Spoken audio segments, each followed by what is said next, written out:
Bapak, Ibu, dan saudaraku yang terkasih di dalam Tuhan Yesus. Injil hari ini diambil dari Injil Matius pasal 23 ayat 27 sampai dengan 32. Inilah Injil Yesus Kristus menurut Santo Matius.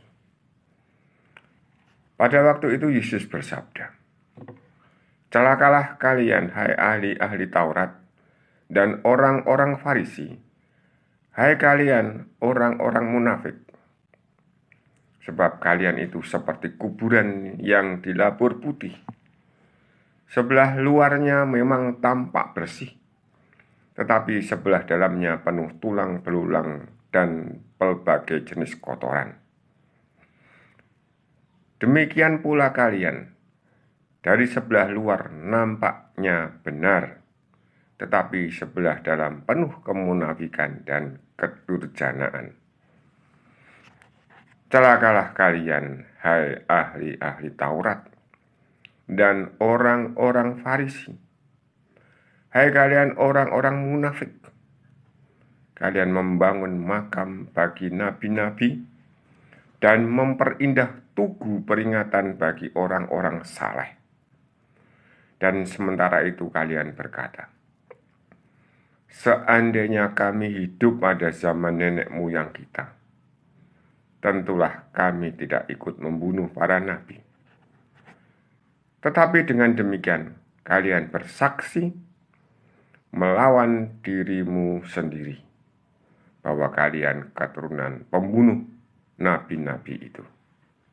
Jadi, penuhilah takaran para leluhurmu." Demikianlah sabda Tuhan. Terpujilah Kristus.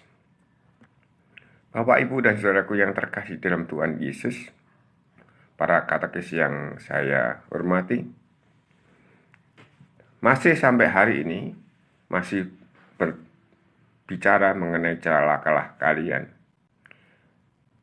ahli-ahli Taurat, orang-orang Farisi, dan orang-orang munafik. Sekali lagi bahwa ahli Taurat dan orang Farisi itu adalah orang-orang yang dekat dengan bait Allah. Orang-orang yang dekat dengan, kalau sekarang, anggap saja gereja. Kalau sekarang, dekat dengan pengajaran. Mengajar sana sini dan seterusnya. Saya kemarin sudah pernah mengatakan dalam media ini, apa contohnya kalau Anda tahu orang munafik itu?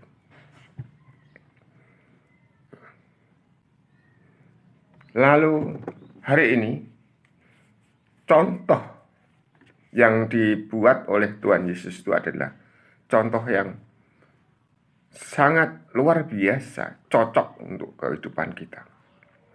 Kita pasti tahu kuburan itu di atasnya ya dibuat baik-baik. Tetapi betul bahwa di dalamnya pasti ada mayat yang membusuk, yang berbau, yang kotor. Tapi bagaimanapun juga, budaya kita selalu menginginkan seperti itu. Ketika kita sampai kepada tempat penguburan orang tua kita, saudara kita, anak kita, suami istri kita, atau siapapun dalam keadaan yang baik.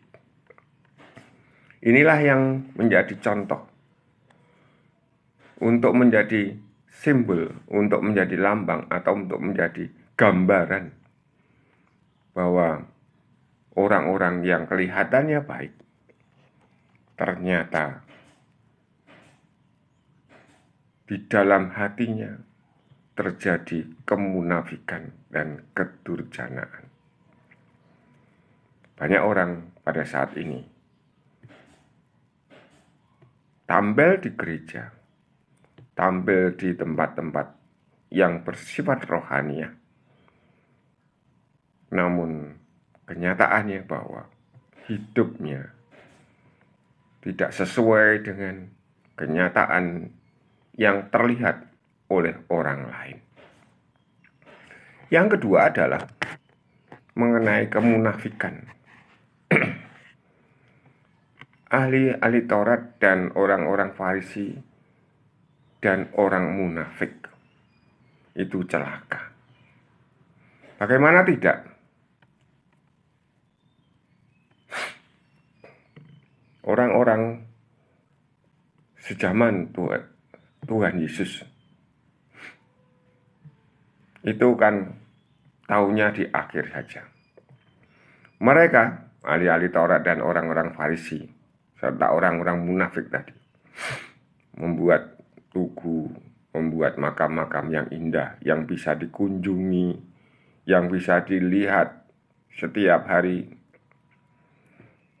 Bagi siapa? Bagi orang-orang yang saleh. Lalu mereka berkata, seandainya kami hidup pada zaman nenek moyang kita, tentulah kami tidak ikut membunuh para nabi. Belum tentu. Orang-orang zaman dulu saja membunuh. Orang zaman dulu saja menyusahkan para nabi. Mengolok-olok dan sampai akhirnya memang benar-benar membunuh.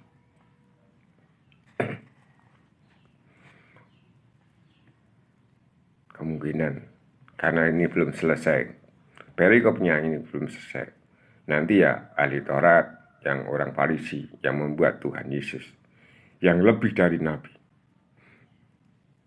lebih dari nabi-nabi yang sudah mereka bunuh, itu pun nanti akan dihina-hina dan akhirnya dibunuh. Apa yang mau saya katakan adalah biasanya orang munafik itu seringkali tidak tahu bahwa dia munafik, tidak menyadari bahwa dia munafik, tetapi terlebih-lebih seringkali mengeraskan hati meskipun sudah tahu kalau antara bibir dengan hati berbeda, antara tindakan dengan niat itu berbeda.